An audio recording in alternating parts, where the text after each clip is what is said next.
Assalamu alaikum wa rahmatullahi wa barakatuhu. Alhamdulillah, alhamdulillahi rabbil alamin. Wassalatu wassalam ala rasulihil kareem. Amma ba'd. A'udhu billahi minash shaitanir rajim. Bismillahirrahmanirrahim. बहन आयत पढ़ो माँ. أعوذ بالله من الشيطان الرجيم بسم الله الرحمن الرحيم وننزل من القرآن ما هو شفاء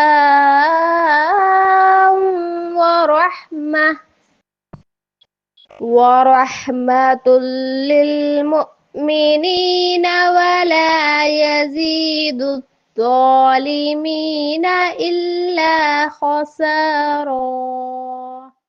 माशाअल्लाह, सुबहानल्लाह, ला हौला वला कुव्वता इल्ला बिल्लाह. रब्बि इश्रह ली सदरी वयस्सिर ली अमरी वहलुल उक़दतम मिन लिसानी यफ़क़हु क़ौली. रब्बी जिदनी इल्मा, रब्बी जिदनी इल्मा, अल्लाहुम्मा फ़क़िहना फ़िद्दीन. आमीन या रब्बल आलमीन. టుడే క్లాస్ ఇంటి నుంచి శైతాన్ జిన్నాతులను తరిమే మహోత్తరమైన విధానం ఏమిటో టుడే క్లాస్లో తెలుసుకుందాం ఇన్షాల్లా. అయితే వాస్తవంగా మన ఇళ్లలో చాలామంది చాలా రకాలుగా ఇబ్బందులు ఎదుర్కొంటూ ఉంటారు. అంటే ఇళ్ళ నుంచి శబ్దాలు వినడం, గిన్నెల శబ్దాలు, మనిషి నీడను చూడటం, అలాగే మన దగ్గర వారు ఇబ్బంది పడటం తరచుగా చూస్తూనే ఉంటాం. అయితే కొందరు వీటికి పరిష్కారంగా ఇంటికి బందిష్ చేయిస్తారు. బందిష్ పేరు మీద బాబాల చుట్టూ, సాహెబ్ల చుట్టూ పడి వేలకు వేలు ఖర్చు పెడుతూ ఉంటారు. ఇలా చేయడానికి షరియత్ అనుమతి ఇవ్వదు. ఇలాంటి కార్యాలు ఇస్లాంలో కుఫ్రు మరియు షిర్కు కిందికి వస్తాయి. అయితే ఏం చేయాలి? ఖురాన్ మరియు హదీసుల బోధనల వెలుగులో దీని పరిష్కారం అనేది మనము తెలుసుకుందాం ఇన్షాల్లా. అల్లా సుబ్హానహు తఆలా విశ్వాసులకు స్వస్థత ఉందని తెలియచేస్తున్నారు దివ్య ఖురాన్ గ్రంథంలో. ఖురాన్ 17వ సూర 82వ ఆయతు గ్రహించండి. మేము అవతరింపజేసే ఈ ఖురాన్ విశ్వాసుల కొరకు ఆశాంతం, స్వస్థత, కారుణ్య ప్రదాయిని. అయితే దుర్మార్గులకు దీనివల్ల నష్టం కలగడం తప్ప మరే వృద్ధి జరగదు. అంటే ఈ వాక్యాలలో ఖురాన్ యందు స్వస్థత ఉంది అని స్పష్టంగా చెప్పబడింది. అల్హమ్దులిల్లా. అయితే ధర్మ పండితులు ఇంటి నుంచి శైతానులను, జిన్నాతులను తరమడానికి ముఖ్యమైన 4 పద్ధతులను తెలిపారు. అవి ఏమిటో ఇప్పుడు తెలుసుకుందాం అల్హమ్దులిల్లా. అయితే మొదటి పద్ధతి ఏంటి అంటే ఇంట్లో మరియు ఇంటి ఆవరణంలో సూరా బకరాను చదవటం.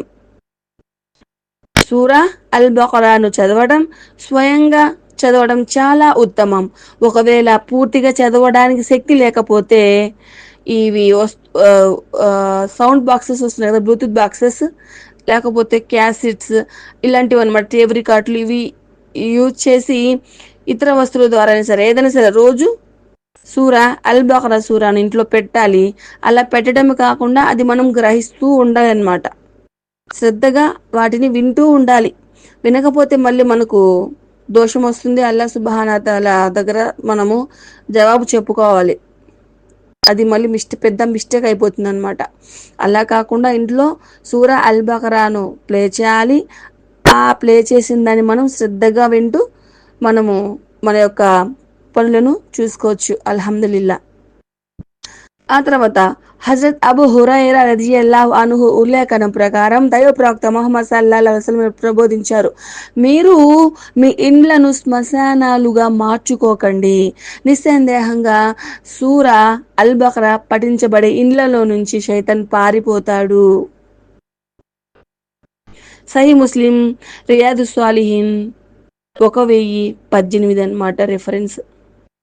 అయితే సూర అల్ బకరా వాక్యాల గురించి మరొక హదీసు ఇలా ఉంది. హజరత్ అబు మసూద్ రదియల్లాహు అన్హు కథనం ప్రకారం ప్రవక్త సల్లల్లాహు అలైహి వసల్లం వారు ఇలా అన్నారు, ఎవరైతే రాత్రి నిద్రకు పూర్వం సూరే బకరా యొక్క చివరి 2 వాక్యాలు పఠించునో అవి అతని కొరకు చాలు అని. హజరత్ నుమాన్ బిన్ బషీర్ రజియల్లాహు అన్హు కథనం ప్రకారం ప్రవక్త సల్లల్లాహు అలైహి వసల్లం వారు ఇలా అన్నారు, అల్లాహ్ సుబ్హానహు వ తఆలా భూమి మరియు ఆకాశాల సృష్టికి 2000 సంవత్సరం పూర్వం ఒక పుస్తకాన్ని లిఖించెను. అందులో నుండి 2 వాక్యములు అవతరింపజేసెను. వాటి ద్వారా సూర అల్ బకరా సమాప్తమవుతుంది. ఎవరైతే ఈ వాక్యములు 3 దినముల వరకు రాత్రి సమయంలో పఠించునో శైతాను ఆ ఇంటిని సమీపింపజాలడు. తర్వాత తిర్మిజీ హదీస్ వివరణ ఇస్తున్నాను చూడండి. శ్మశానంలో మృతులు సమాధి చేయబడి ఉంటారు. వారికి ఎలాంటి సదాచరణ చేసే సామర్థ్యం ఉండదు. అదేవిధంగా మీరు మీ ఇండ్లను నఫిల్ నమాజులు, ఖురాన్ పారాయణం లాంటి ఆరాధనలు చేయకపోతే మీ ఇల్లు కూడా శ్మశానాల మాదిరిగా పాడుపడిపోతాయని ఈ హదీసు భావం అన్నమాట. ఏమంటున్నారు ఇక్కడ? శ్మశానంలో మృతులు సమాధి చేయబడి ఉంటారు. వారికి ఎలాంటి సదాచరణ చేసే సామర్థ్యం ఉండదు కాబట్టి అది శ్మశాన వాటిక అయింది. మీరు అలాగే మీ ఇళ్లను మర్చుకోకండి. మీ ఇళ్ళలో నఫిల్ నమాజులు చేస్తూ ఉండండి, సున్నత్ నమాజులు చేస్తూ ఉండండి, ఖురాన్ పారాయణం చేస్తూ ఉండండి, అల్లాహ్ యొక్క ఆరాధనలు చేస్తూ ఉండండి అని చెప్పడం జరిగిందనమాట. ఇందులో ముఖ్యంగా సూర అల్ బకరా పారాయణం ద్వారా ఇళ్ల నుంచి శైతానులను తరమవచ్చని చెప్పబడింది అనమాట. అయితే ఇప్పుడు మొదటి పద్ధతి నేర్చుకున్నాము. ఇప్పుడు రెండో పద్ధతి ఏంటో మనం తెలుసుకుందాం. అల్హమ్దులిల్లా. రెండవ పద్ధతి శుచి శుభ్రత. ఈ శుచి శుభ్రతను పాటించడం వల్ల శైతానులు జిన్నాతులను మనం తరిమివేయవచ్చు. ఇస్లాం ధర్మం శుచి శుభ్రతలపై ఆధారపడి ఉంది. ఖురాన్లో ప్రవక్త ముహమ్మద్ సల్లల్లాహు అలైహి వసల్లంకి ఆయన అనుచరులకి అల్లాహ్ ఇలా ఉపదేశించారు, నీ దుస్తులను పరిశుభ్రంగా ఉంచుకో. అల్లాహ్ పారిశుధ్యాన్ని ఇష్టపడతాడు. అల్లాహ్ పశ్చాత్తాపడే వారిని, పారిశుధ్యాన్ని అవలంబించే వారిని ఇష్టపడతాడు. అయితే హదీస్లో ఇలా ఉంది, శుభ్రత సగం విశ్వాసం. శుచి శుభ్రత పాటించడం వల్ల శైతాను జిన్నాతులు ఇంట్లోకి ప్రవేశించవు. ఇది రెండవ పద్ధతి. ఇక మూడవ పద్ధతి మనం తెలుసుకుందాం ఇన్షా అల్లా. షేక్ ఇబ్నే కయ్యిం రహ్మహుల్లా గారు ఇలా అన్నారు, సువాసన సుగంధాలను దైవదూతలు ఇష్టపడతారు, శైతానులు అసహించుకుంటాయి, ఎందుకంటే అవి చెడు మరియు దుర్వాసనను ఇష్టపడతాయి. ప్రవక్త ముహమ్మద్ సల్లల్లాహు అలైహి వసల్లం సుగంధాలంటే చాలా ఇష్టపడేవారు. అందుకే మీరు ఇంటిని శుభ్రంగా ఉంచండి, పరుపు దిండ్లు తదితర వస్తువులను సువాసనతో నింపండి. ముఖ్యంగా లెట్రిన్ మరియు స్నానపు గదులను కూడా శుభ్రంగా పెట్టుకోండి. మంచి సుగంధాలు సువాసనతో శైతానులు జిన్నాతులు ఇంట్లోకి ప్రవేశించవు. ఇది మూడవ పద్ధతి. అయితే ఇప్పుడు నాలుగో పద్ధతి గ్రహిద్దాం. అహ్లే ఇల్ము ఉలమాలు అంటే ధార్మిక పండితులు మరొక పద్ధతిని తెలియజేశారు. ఇంట్లో నుండి షరియతుకు విరుద్ధమైన వస్తువులను దూరం చేయడం. అంటే మనం చూస్తూనే ఉంటాం, ఇంట్లో బొమ్మలు పెట్టుకుంటూ ఉంటారు, ఫోటోలు తస్వీర్లు పెట్టుకుంటూ ఉంటారు, దిష్టి బొమ్మలు దిష్టికాయలు మొత్తం కట్టుకుంటూ ఉంటారు. ఓకేనా? అవి లేకుండా చూసుకోవాలి. ఇంట్లో టీవీ కూడా, సీరియలు సినిమాలకి మనము దూరంగా ఉండాలి. ఇంట్లో బొమ్మలు ఫోటోలు దిష్టి బొమ్మలు చిత్రపటాలను తీసివేయాలి. అలాగే ఎడతెరిపి లేకుండా వాడుతున్న టీవీని ఉమ్, టీవీలో వచ్చే సినిమాలు సీరియళ్ళకు దూరంగా ఉండాలి. ఆ తర్వాత ఇంటిని బాగా శుభ్రం చేసి ఈ విధంగా చేయండి. ఒక బకెట్ మంచి నీళ్లను తీసుకొని అందులో సుగంధాలను వేసి ఖురానులో నుండి సూర అల్ బకరా మరియు ఆయతుల్ కుర్సీ, సూర ఫాతిహా, సూర అల్ ఇఖ్లాస్, ముఅవిజాతన్ అంటే సూర ఫలక్, సూర నాస్ చదివి ఆ నీటిలో ఎంగిలి తుంపర్లు పడే విధంగా ఊదండి. తర్వాత ఆ నీటిని ఇంట్లో చుట్టూ మరియు మూలల్లో బాగా జల్లండి. ఇలా చేయడం ద్వారా ఇన్షా అల్లాహ్ షైతానులు జిన్నాతులు ఇంటి నుండి పారిపోతాయి. ఇది చివరి 4వ పద్ధతి. ఈ 4 పద్ధతులను క్రమంగా పాటించి శైతానులను జిన్నాతులను ఇంటి నుంచి మనం తరిమివేయవచ్చు. అల్హమ్దులిల్లా అల్లా సుబ్హానహు తాలా మనందరికీ సద్బుద్ధిని మరియు సంపూర్ణ ఇస్లాం జ్ఞానాన్ని మరియు దాని మీద జీవించే భాగ్యాన్ని ప్రసాదించుగాక. ఆమీన్.